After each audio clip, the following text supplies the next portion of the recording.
Hi everyone, welcome to another episode of Outgrow's Marketer of the Month. I'm your host, Dr. Saksham Sharda. I'm the creative director at outgrow.co. And for this month, we're going to interview Tim Soulo, who is the CMO at Ahrefs. Thanks for joining us, Tim. Thanks for inviting me, Saksham. So Tim, we're going to start with a rapid fire round just to break the ice. You get 3 passes. In case you don't want to answer the question, you can just say pass, but try to keep your answers to one word or one sentence only, okay? Okay, sounds good. Describe yourself in 3 words. Oh my God. Those are 3 words. The next one, if a movie was made of your life, what genre would it be? I hope adventure, kind of like Indiana Who, Jones. okay. Who would play you? Tom Cruise. How many keys do you have in your keychain? 2. Okay. Who is the social media influencer who's just absolutely killing it right now? Elon Musk. Or when you're not working, how do you like to spend your time? With my kids. What's the first ever concert you attended? Probably some Ukrainian band. If you could win an Olympic medal for any sport, real or fake, what would it be? It would be great if it could be boxing. If you could change your name, what would it be? Tim Soulo is not my real name already. Okay, what's the real name? Artem Mohilevsky. Oh, wow. Okay. What was your favorite subject in school?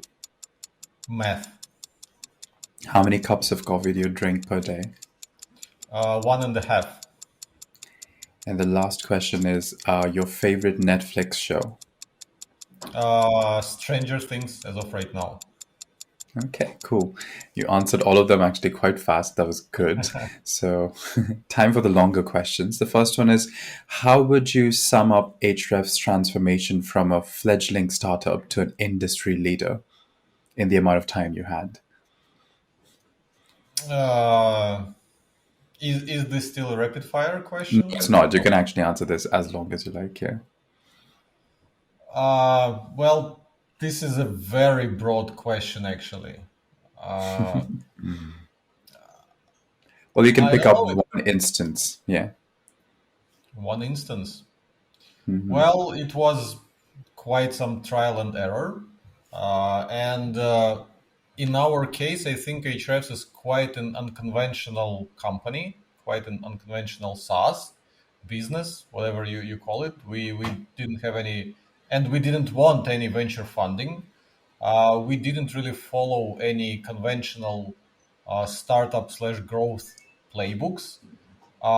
We left lots of opportunity on the table by not doing many of the things that are known to be effective, such as collecting emails with pop-ups and lead magnets, such as having a sales team, such as retargeting people and bringing them back to your website, such as giving people discounts so that they would buy more. So we had a lot of very popular marketing tools banned because of the uh, kind of philosophy of our CEO and founder.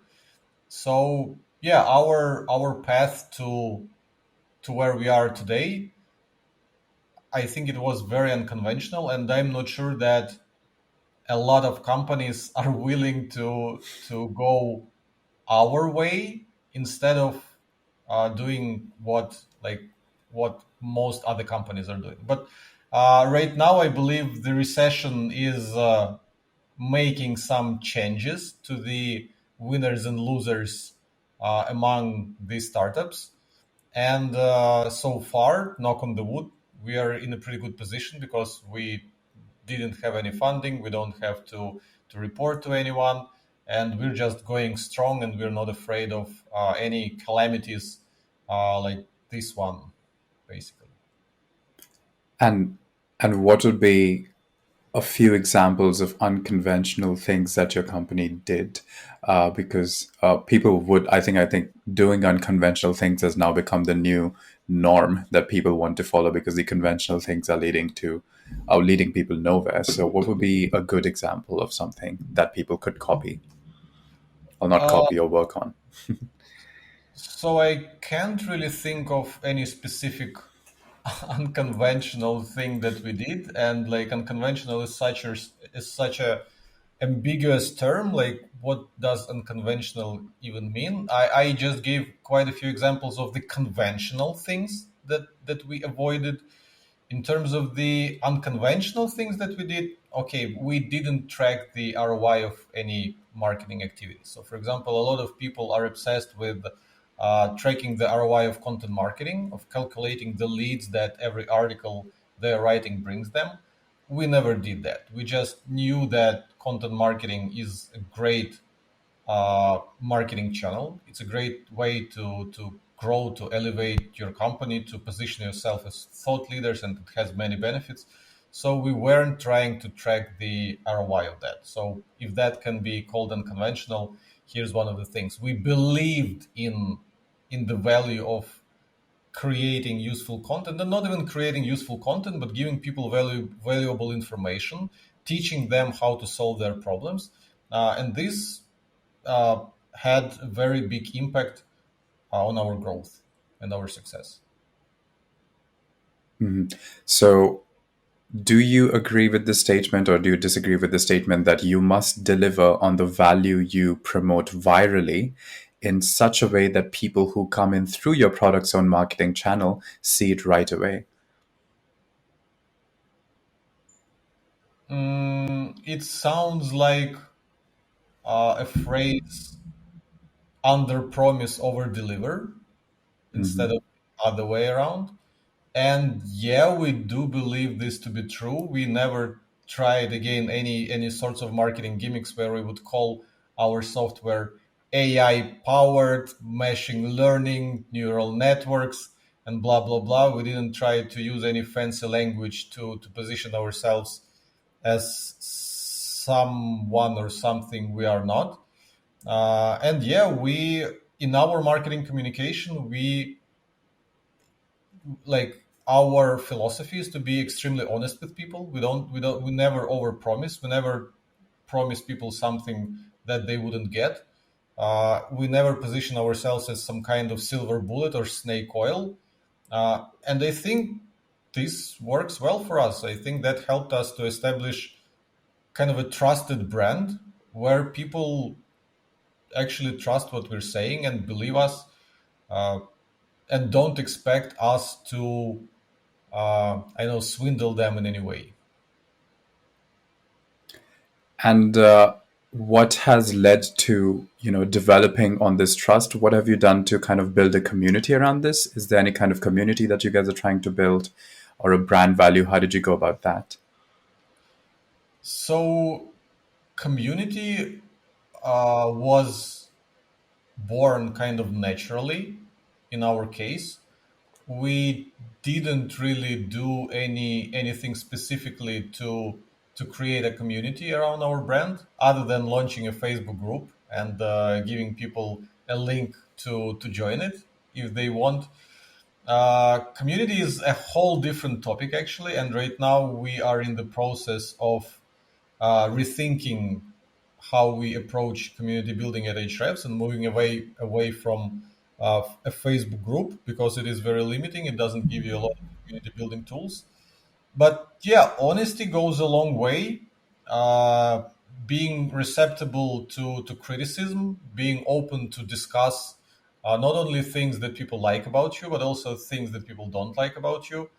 I don't think a lot of companies do this. A lot of companies allow uh, people to criticize them within their communities. So yeah, community building is a hard topic, and we are, I wouldn't say we are experts in that as of today, but I think that honesty and sticking to ethical marketing practices definitely helps to facilitate loyalty from your audience. And so, if not Facebook, like you said, what other channels are you potentially looking at for doing this community building right now? That's what we're discussing. I actually recently had a poll on Twitter. I asked my followers what they would prefer, Slack or Discord, and most of them voted for Slack. The reason I personally like Slack is because it already has a pretty significant adoption among the tech companies. So a lot of people already have Slack and use it daily for communicating with their team. So it's not a big deal for them to add an extra Slack, what's it like, channel or community, Channel. Hmm. yeah, and just switch between them. Again, this is what I like about Facebook because a lot of people are already on Facebook. So the Facebook group exists on a platform where people already hang out. What I don't like about Discord is a lot of people don't have it already. They don't belong to any existing Discord communities. So we might require too much of them to adopt an entirely new platform that they haven't used before, which is why we'll probably be moving our own community to Slack. Okay. And what about LinkedIn? Do you think anything about LinkedIn? I'm not an expert, but it feels very similar to Facebook. Plus, you never know uh, how much those platforms will let you connect with your community members, because this is what infamously happened to Facebook pages when every business, well, when all these social media experts were saying that businesses should create a Facebook page and invite all people to like their Facebook page because then they can keep in touch with them. And then Facebook simply demoted the reach. So if previously you were able to reach like, I don't know, 80% plus of people who liked your page, then they brought this down to like just a few percent, like 5, maybe 10, and made it pay to play so that you had to advertise, which is why I don't think that those kinds of platforms are reliable for this kind of purpose. Where with Slack, they don't limit your engagement and reach in any way. They just give you a place where people would hang out, and yeah, that's basically it. You control that place. That's very important. And do you believe that product-led growth in general is more than just acquiring new users? It does it also have to be community building and a lot of other things? And if so, what other things? I have no idea what product-led growth even means, to be honest. So those terms seem like worthy of sprawling some SaaS philosophers or something who would explain to us what product-led growth is or isn't. What I can tell you is that for us specifically, I know for sure that the quality of our product was critical for our success. All that marketing was doing, whether it was creating content or facilitating a community or like some paid promotion, we were simply telling people about the awesomeness of our product. So if the product was bad, then we'd have to use those tricks. We'd have to overpromise. We'd have to trick people to give us their emails, credit card details, and such. But we didn't have to do that because the product was awesome. So I wholeheartedly believe that creating an awesome product is critical for the company growth. If I remember it right, there's a great quote by Ryan Holiday, a prolific writer. He said, "Promotion is not how things are made great; it's how they're heard about." So this is a quote, if I'm not mistaken, from his book Perennial Seller, and it struck a chord with me quite significantly. Uh, and this is what I saw with Ahrefs. So the main objective of marketing was to promote the awesomeness of Ahrefs to people. Marketing didn't have to make our product awesome. Marketing just had to tell people how awesome we are, and it was the job of our developers and our product team, our UI UX specialists to make an awesome product. Well, in part, it's also the job of marketers, because again, we are going into philosophical area here, like what is marketing?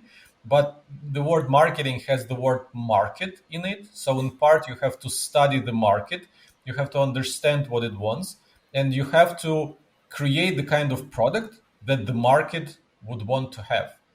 So yeah, product is absolutely critical. So if someone is struggling with marketing, maybe they should look into their product and see if it is awesome enough. And what are some of the things you would like to highlight about your product that you personally absolutely love? The main in our situation, a lot depends on the quality of data, because we are not a typical tool. For example, we are using a tool for feature requests called Kenny. It's a great tool. We like it a lot. Very simple and useful interface. Lots of nice features that we use.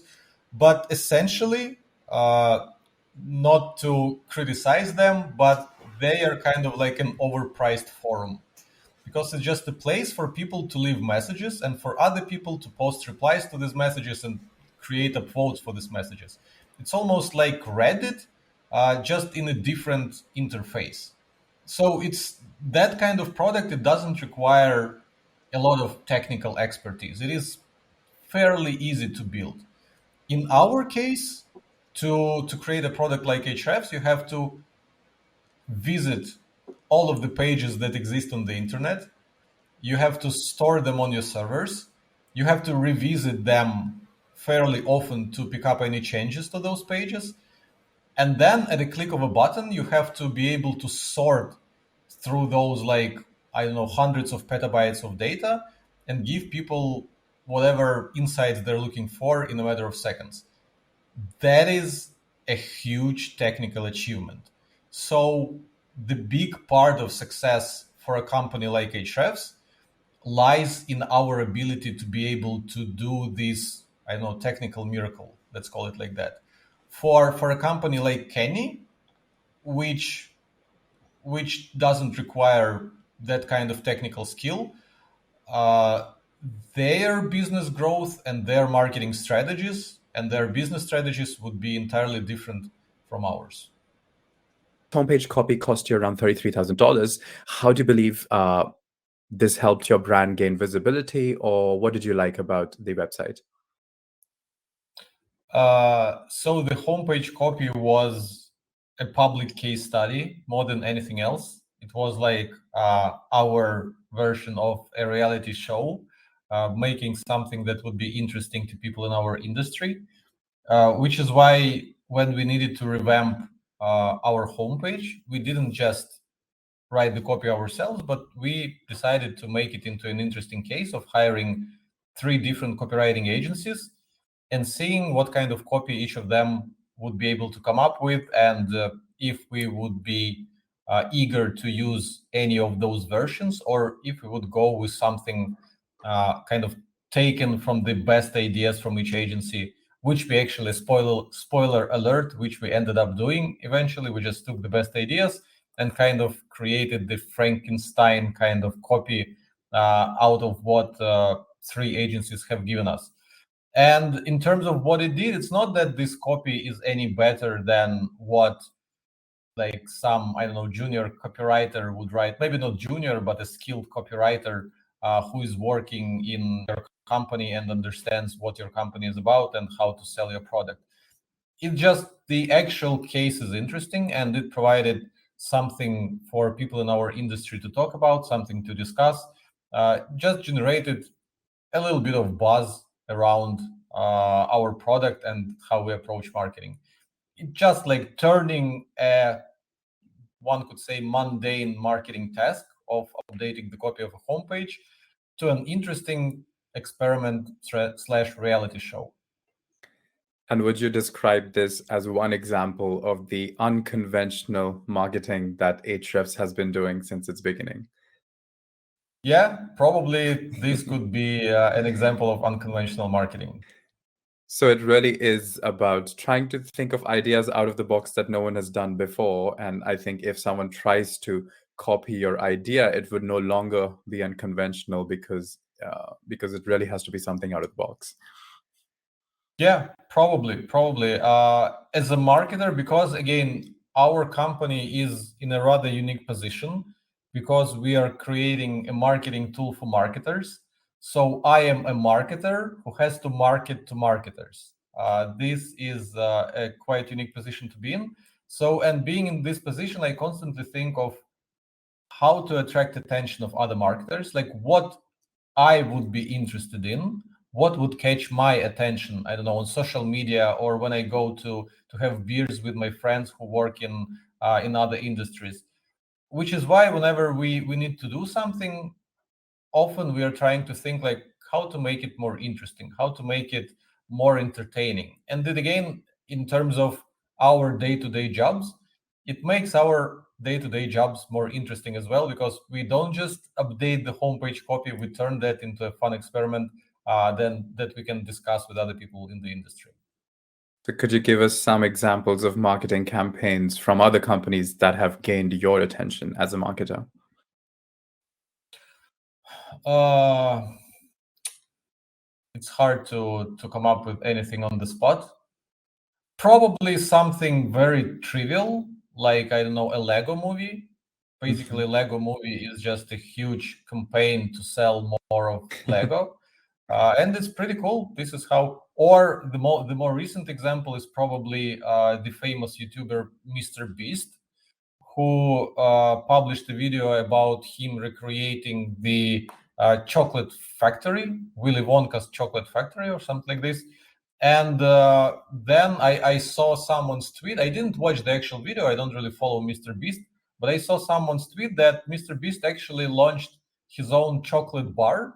And basically, this whole video was an enormous ad for his chocolate brand, which was pretty cool if you ask me. Okay. And what would be a way in which B2B marketers can kind of gain this kind of attention? Uh, Great question. I don't think I have a specific answer for this. Other than you have to put yourself in the shoes of your customers, of the people who you're trying to sell to, and you have to think what would catch their attention. Like if you are seeking for their attention, like there are like different things you could be doing. You can be serving their demand. So if they're searching for something on Google and you provide the solution, then SEO is what you should be doing. You should be answering their demand. But if you're in the kind of situation where people are not actively searching for what you're doing, they're not aware they have this problem, then you have to be fighting for their attention. You have to be the tweet on Twitter that they would see. You have to be the Facebook post that they would see.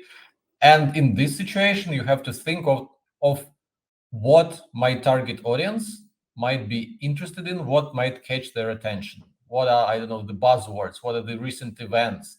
What kind of stunt or experiment I should do to catch their attention and to make them want to click? So yeah, it's a very hard question. I don't think there is a specific formula to how to do this. It would be very unique to every industry and to every product and to every service. Okay, so speaking of marketers and marketing, if we were to leave all that aside, what would you be doing in life if not this? Amazing question. Before tapping into marketing, I actually used to be a DJ Oh, in the wow. nightclub. Yeah, and I also tried to produce my own music, but I quickly understood that I'm lacking the formal musical education. So I don't understand like the notes and like how they work with each other, the chords and such. So probably in another chance at my career, I kind of like the show business. I like the business of entertainment. Those successes of YouTubers and the fun things that are doing and their creativity, it always inspires me. So probably those marketing stunts with investing $30,000 into homepage copy revamp, it's maybe in a way a testament to Mr. Beast and the stuff that he is doing. So probably I would have tried to go into show business and, I don't know, work with some YouTubers and help them create something interesting. I don't know. But as you said earlier as well of marketing, that marketing itself is not a real thing. It's like market plus ing, so it doesn't really mean anything. But so it is also showbiz in the same way is very unconventional. You don't really need to have any a prior grounding. So what do you think? Yeah. Even in the case of, but in the case of music, I suppose you need to have some prior grounding, but not necessarily. I suppose people have made music who've just come later in life, and so do you think you're ever going to return to that? I will. I actually requested from my wife on my birthday a synthesizer. So I'm not sure I will ever have enough time to actually produce something worthy of showing to other people. But one thing for sure, I will have some fun in my bedroom with this synthesizer. All right. Well, that was the last question. Thanks everyone for joining us for this month's episode of Outgrows Market of the Month. That was Tim Soulo, who is the CMO at Ahrefs. Thanks for joining us, Tim.